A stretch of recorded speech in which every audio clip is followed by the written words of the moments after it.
মানুষের বেঁচে থাকার জন্য অক্সিজেন অপরিহার্য। শুধুমাত্র মানুষের জন্য না, যে কোনো জীবের ক্ষেত্রে সেই অক্সিজেন সরবরাহ করে গাছ। আমরা ছোটোবেলা থেকে জেনে এসেছি একটি গাছ একটি প্রাণ, একটি গাছ অনেক প্রাণ, এরকম নানান কথাবার্তা।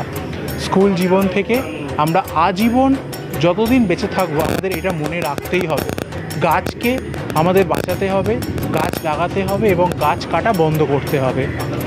বর্তমান সময় সবথেকে বড় চ্যালেঞ্জ হয়ে দাঁড়িয়েছে যে গাছ কাটা বন্ধ করা, উল্টে অধিকতরভাবে বৃক্ষরোপণ বা গাছকে লাগানো, যাতে পৃথিবীকে সবুজ করা যায়।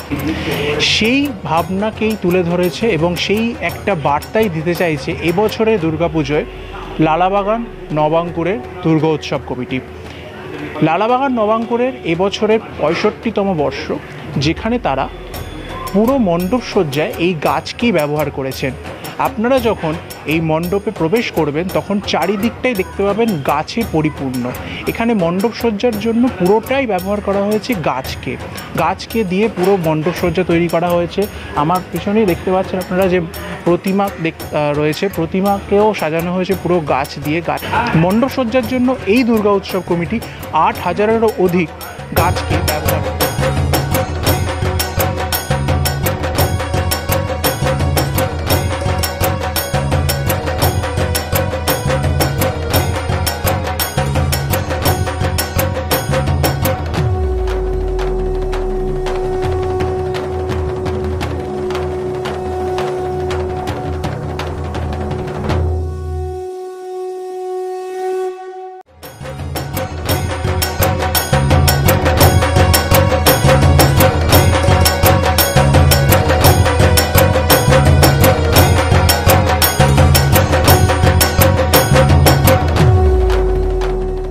আমার নাম অভিজিৎ বসাক, আমি এক পুজোর কর্মকর্তার একজন। কত বছরের পুজো?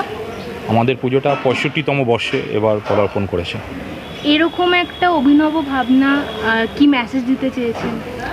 আমাদের এই ভাবনাটা অভিনব বলে না, আমরা এই ভাবনাটা ভেবেছি গত বছর পুজো শেষ হওয়ার পর থেকেই এই ভাবনা চিন্তা। কারণ এখন গ্লোবাল ওয়ার্মিংয়ের ফলে আপনারা এখন তো বুঝতেই পারছেন কেন ভেবেছি, কারণ এত বন্যা হচ্ছে চারদিকে, গ্রামের পর গ্রাম ভেসে যাচ্ছে বন্যা।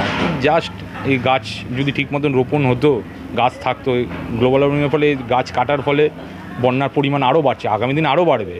আমরা একটা মেসেজ দিতে চাই যাতে মানুষ এই গাছ রোপণ করুক। গাছ রোপণ করলে তো হবে না, তাকে যত্ন করতে হবে। যেমন মা তার সন্তানকে যেমন যত্ন করে, গাছকেও সন্তান হিসাবে লালন পালন করতে হবে, তাহলে গাছটা বড় হবে, আর বড় হলেই প্রকৃতি আমাদেরকে বাঁচাবে।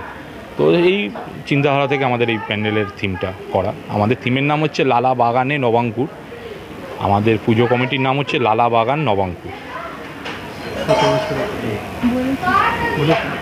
আর আরেকটা জিনিস, যে পুজোর পরে মানে পরবর্তী সময় যে গাছগুলো, অনেক চারা গাছ দেখতে পাচ্ছি আমরা, সেই চারা গাছগুলোকে কোনোভাবে আবার না, আমরা এই চারা গাছগুলো এগুলো তো আমরা মানে ছোট থেকে একদম বড় হয়েছে, কারণ আমরা বছরখানেক ধরে এটা ট্রিটমেন্ট করিয়ে নার্সারি থেকে আমরা গাছ নিয়ে এসে, কারণ প্যান্ডেলে 1 মাস 1.5 মাস হয়ে গেছে গাছগুলো আছে, তার আগে আমাদের ক্লাবে ছিল প্রায় 3-4 মাস হয়ে গেছে।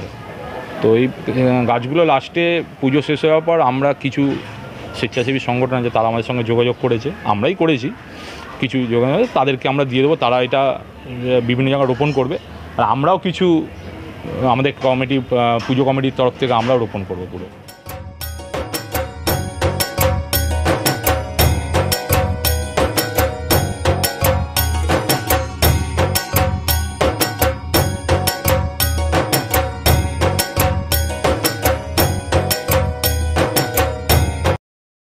তাহলে আপনারা দেখলেন যে লালাবাগান নবাঙ্কুর তাদের এই ভাবনাকে কীভাবে বাস্তবায়িত করে তুলেছে।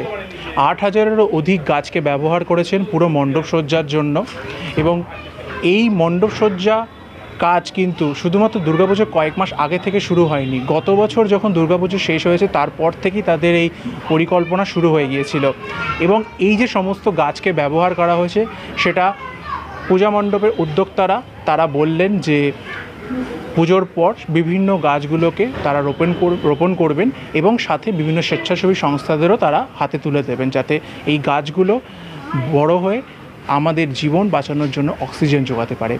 এবং গাছের যে গুরুত্ব সেটিকে খুব সুন্দর করে ফুটিয়ে তুলেছে এই লালাবাগান নবাঙ্কুর দুর্গা উৎসব কমিটি। তাই জন্য এবছরের পুজোয় আপনাদের একবার হলো এই দুর্গা পুজো আসতেই হবে তাদের এই ভাবনাকে করতালি দেওয়ার জন্য। ক্যামেরায় অন্বেষা করের সঙ্গে সায়ন বসাক, রাস্কার জোড়া, MMCC।